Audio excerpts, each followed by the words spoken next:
outnumbered us, and in most battles over the 6.5 years, 3 to 5 men down won. They had the best replenishment of manpower for those that were seriously wounded or mortally, killed in action, or having food awaiting them as they moved on to maneuvers, armament, medicine, you name it. Cornwallis was one brilliant strategist during this particular time, probably the best in the world, Washington being second. What did the Americans have no most of? Just plain tenacity and determination of do or die. So no doubt we were outnumbered quite a few times. We didn't have the logistics that the British had, but we were determined. The very last battle actually took place on a waterway about 68 miles from here. It's called Yorktown, Virginia, the Battle of Yorktown. The York River snakes up to northern Virginia, goes through Yorktown, and eventually about 40 miles behind us, east of here, merges into the James River.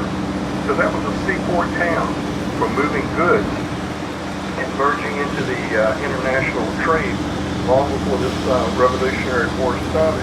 But when Cornwallis got the word that his adversary Washington was holed up in Yorktown, he assumed that he must be in dire straits. And he said, well, let's go attack him while he's vulnerable, bring him to his knees, restore this country back to the British Empire.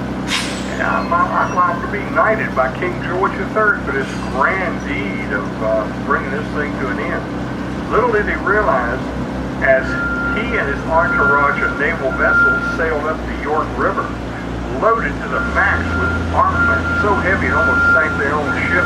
The idea was literally just to take them off the planet, eliminate Washington and his Continental Army once and for all. Little did he realize, if nobody, not on his lead vessel, but all the vessels behind him, never really took the time to look to their sides or behind them, but in the little tributaries in the canals along the way were not only American naval vessels waiting as the ships passed by, but also the French Navy were tied up alongside of us, heavily armed. They passed by, our crew and the French fell in, staying out of sight of Cornwallis's men. So when he got up on the beachfront, let's say this is the York River, the street over here is a beach, just a hypothetical. All the cannons were on one side. So when they started this major blitz of lobbing cannonballs over the beachfront, guess where we were? We came up right behind them on the blind side, started sinking his vessels like shooting fish in a barrel. Cornwallis had no alternative but to give up. Why did the French come to our aid?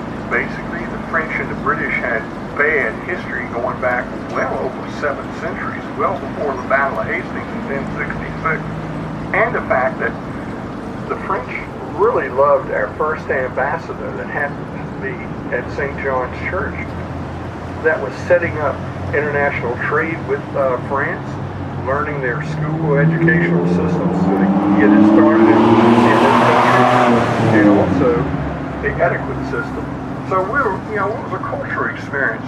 And since the French and the English were enemies, no doubt they joined our side just to say, yeah, we'll show them.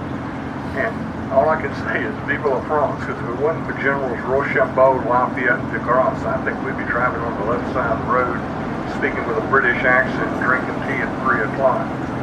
So that's how that war was officially declared over, because Cornwallis had no alternative but to give up. Independence, free and sovereign nation. Museums. Boy, we got a nice diversity of museums.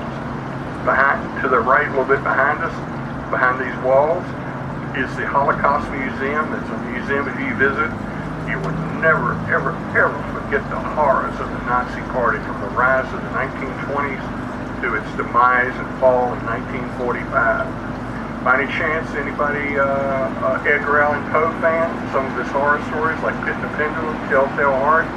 His museum is directly over to the right behind these walls. No doubt we have a nice diversity of Civil War, Revolutionary War museums in Richmond, quite a few. And people are always getting ready to raise their hand. I said, I'm going to save you the trouble. If you ask me what's the best Revolutionary War or Civil War museum, anyone you go to are excellent. They've got excellent staffs.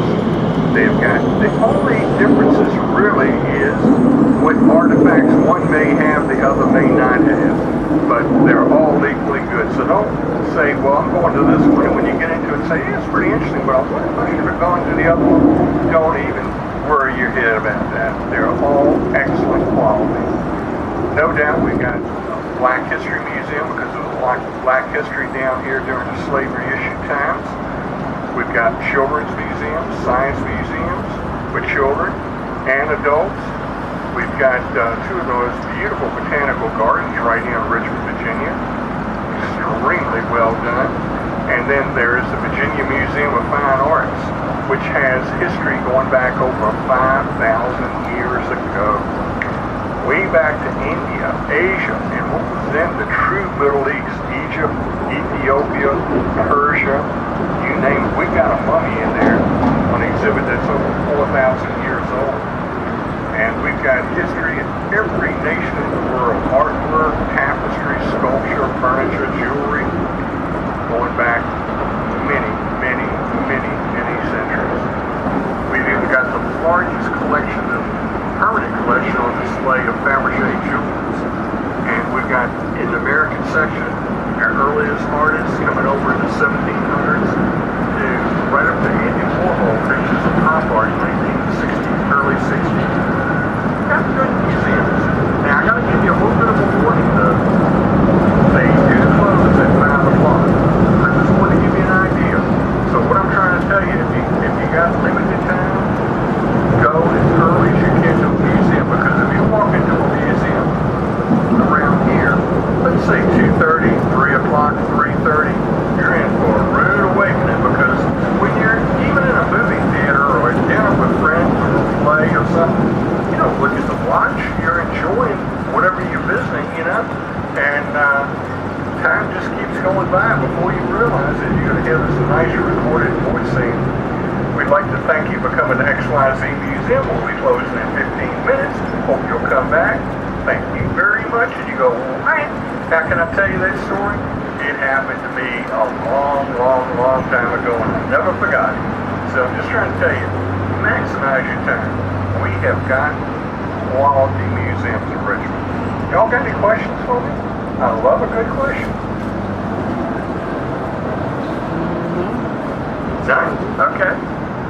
I wish I knew. There is a reason why I kind of did the tour the way I did. I don't use the script. The script is totally vanilla, whitewashed, boring as hell, to be honest with you.